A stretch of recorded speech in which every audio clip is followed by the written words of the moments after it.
नमस्कार दोस्तों। पिछली कुछ वीडियो से हम ये बात कर रहे हैं कि हम फाइनेंस की फील्ड में अपना करियर कैसे बना सकते हैं। तो अब तक हमने जाना है कि क्लास 12 के बाद हम क्या कर सकते हैं और ऐसी कौन-कौन सी पोस्ट हैं जिसके लिए आप अप्लाई कर सकते हो। इंटर्नशिप्स के बारे में हमने बात करी और रिसर्च एनालिस्ट के बारे में हमने बात करी। आज हम एक नए जो पोजीशन है हम उसके बारे में हम बात करेंगे। उसका नाम है इन्वेस्टमेंट बैंकर। तो चलिए हम ये जानते हैं कि इन्वेस्टमेंट बैंकिंग एक्चुअल में होती क्या है। देखिए यहाँ पे हम चार चीज़ों के बारे में बात करेंगे कि what is investment banking, who is investment banker, qualification for investment banker और स्किल्स रिक्वायर्ड, मतलब कौन कौन सी स्किल्स रिक्वायर्ड है अगर आप इन्वेस्टमेंट बैंकर बनना चाहते हो। तो सबसे पहला क्वेश्चन ये है कि इन्वेस्टमेंट बैंकिंग एक्चुअल में होती क्या है। तो जो बैंकिंग होती है हमारी वो दो तरीके की होती है। एक होती है हमारी रिटेल बैंकिंग और एक होती है हमारी इन्वेस्टमेंट बैंकिंग।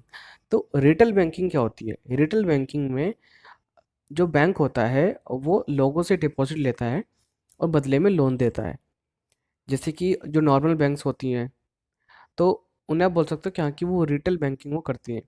लेकिन कुछ बैंक ऐसी होती हैं जो कि दोनों ही काम करती हैं, यानी कि वो इन्वेस्टमेंट बैंकिंग का भी काम करती हैं और वो रिटेल बैंकिंग का भी काम करती हैं। तो इन्वेस्टमेंट बैंकिंग में क्या होता है? तो जो इन्वेस्टमेंट बैंकर होते हैं वो मर्जर एंड एक्विजिशन का वो काम करते हैं। Merger and acquisition. अब जिन लोगों को नहीं पता कि मर्जर एंड एक्विजिशन क्या होता है तो उनको मैं बता दूं कि मर्जर एंड एक्विजिशन का मतलब है, पहले समझते हैं कि मर्जर का मतलब। देखिए, जब दो बिजनेस एक साथ हो जाते हैं, जब दो बिजनेस एक साथ हो जाते हैं यानी कि वो मिलके काम करते हैं तो उसे हम बोलते हैं मर्जर, यानी कि दो बिजनेस का मर्जर हो गया। लेकिन मान लीजिए जब एक बिजनेस दूसरे बिजनेस को वो बाय कर लेता है, खरीद लेता है, तो उसे हम बोलते हैं एक्विजिशन। एक्विजिशन। तो अब जब भी किसी दो बिजनेस का जब मर्जर होता है या फिर उनका एक्विजिशन होता है तो वहाँ पे कोई ना कोई पर्सन चाहिए जो उनकी हेल्प कर सके मर्जर में और एक्विजिशन में। तो फिर उसके लिए आते हैं फिर इन्वेस्टमेंट बैंकर। फिर उसके लिए आते हैं कौन? इन्वेस्टमेंट बैंकर आते हैं। तो अब वो उनकी हेल्प करते हैं मर्जर में और एक्विजिशन में। या फिर मान लीजिए कोई एक बिजनेस है, वो फ्रेश कैपिटल वो रेज करना चाहता है मार्केट से। मेरे कहने का मतलब है कि उसको अपने बिजनेस को बढ़ाने के लिए या फिर किसी और एक्टिविटी के लिए और पैसे की ज़रूरत है। तो वो इन्वेस्टमेंट बैंकर के पास जा सकते हैं। तो इन्वेस्टमेंट बैंकर उनकी हेल्प करता है कि वो अपना आईपीओ ला सके। कई बार ज़रूरी नहीं है कि वो हमेशा आईपीओ ही लाए। वो कई बार कहते हैं जो प्राइवेट इक्विटी जो जो कंपनीज होती हैं उनकी मदद से भी उनको उनकी हेल्प करती हैं कैपिटल रेज करने में। अब यहाँ पे जो कैपिटल रेज है वो दो तरीके से हो सकती है जैसा कि हमको पता है। एक तो है इक्विटी ऑप्शन और एक है हमारा डेट। तो ज़रूरी नहीं कि हमेशा फ्रेश इशू ही होता है। तो आई होप अब आपको समझ में आएगा कि मर्जर एंड एक्विजिशन और जब भी किसी कंपनी को अगर कुछ और कैपिटल की ज़रूरत है तो उसमें भी इन्वेस्टमेंट बैंकर हेल्प करते हैं। और कॉर्पोरेट इवेंट्स में जैसे मान लीजिए किसी कंपनी को बायबैक करना है तो अब उसका प्रोसीजर क्या होगा, कैसे कैसे करना है, तो उसके अंदर भी इन्वेस्टमेंट बैंकिंग हेल्प करती है।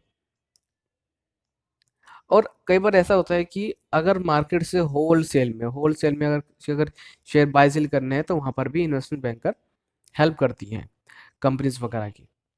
तो आई होप अब आपको थोड़ा समझ में आ गया कि इन्वेस्टमेंट बैंकिंग क्या है और यहाँ पर अब कौन कौन सी चीज़ें होने वाली हैं। तो अब आपका एक क्वेश्चन होगा कि इन्वेस्टमेंट बैंकिंग अगर हम बात करें, इन्वेस्टमेंट बैंकर की अगर हम बात करें इंडिया में कौन कौन है। तो यहाँ पर एक्सिस बैंक भी करती है, कोटक महिंद्रा बैंक भी है और ऐसी ऐसी बहुत सारी बैंक्स हैं जैसे एचडीएफसी भी है, आईसीआई बैंक भी है। तो वो भी इन्वेस्टमेंट बैंकिंग की जो सर्विस है वो प्रोवाइड कराती है और साथ ही साथ जो रिटेल जो बैंकिंग है उसकी भी सर्विस वो प्रोवाइड कराती है। तो चलिए आगे बढ़ते हैं। तो अब आपको जैसा समझ में आ चुका है कि जो इन्वेस्टमेंट बैंकर है वो कौन होता है, मतलब और इन्वेस्टमेंट बैंकिंग काम कैसे करती है। तो यहाँ पर अब समझ में आया होगा आपको कि एक इन्वेस्टमेंट बैंकर कौन होता है।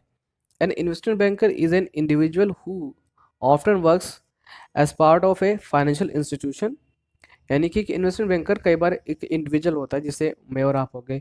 तो वो क्या करता है, किसी वो फाइनेंशियल इंस्टीट्यूशन के लिए वो काम करता है और वहाँ पे जो जितने भी डॉक्यूमेंटेशन वगैरह होते हैं उन उसको उसको बनाने में और कैपिटल रेज करने में वो हेल्प करता है। और यहाँ पे कुछ एग्जांपल्स भी हैं कुछ इन्वेस्टमेंट बैंकर के। अब नेक्स्ट क्वेश्चन ये आता है कि अगर आपको एक इन्वेस्टमेंट बैंकर बनना है तो उसके लिए क्या क्वालिफिकेशन होना ज़रूरी है। तो आप एक सीए भी एक जो सीए है वो भी एक इन्वेस्टमेंट बैंकर बन सकता है। CFA, MBA in finance, business MBA in business analytics और MBA in digital finance and banking. तो अगर इनमें से कुछ भी अगर आपने कर रखा है, जैसे एमबीए इन फाइनेंस आपने कर रखा है, तो आप इन्वेस्टमेंट बैंकर बन सकते हो। लेकिन आप डायरेक्ट नहीं बन पाओगे। आप या तो आप पहले वहाँ पर आप इंटर्नशिप के लिए वहाँ पर अप्लाई कीजिए। और ज़्यादातर देखिए, अगर अगर आपने आप क्लास 12 के बाद, जैसे मान लीजिए अगर आप बीकॉम वगैरह में हो, तो वहाँ पर हो सकता है कि आपको इंटर्नशिप के लिए ना रखा जाए।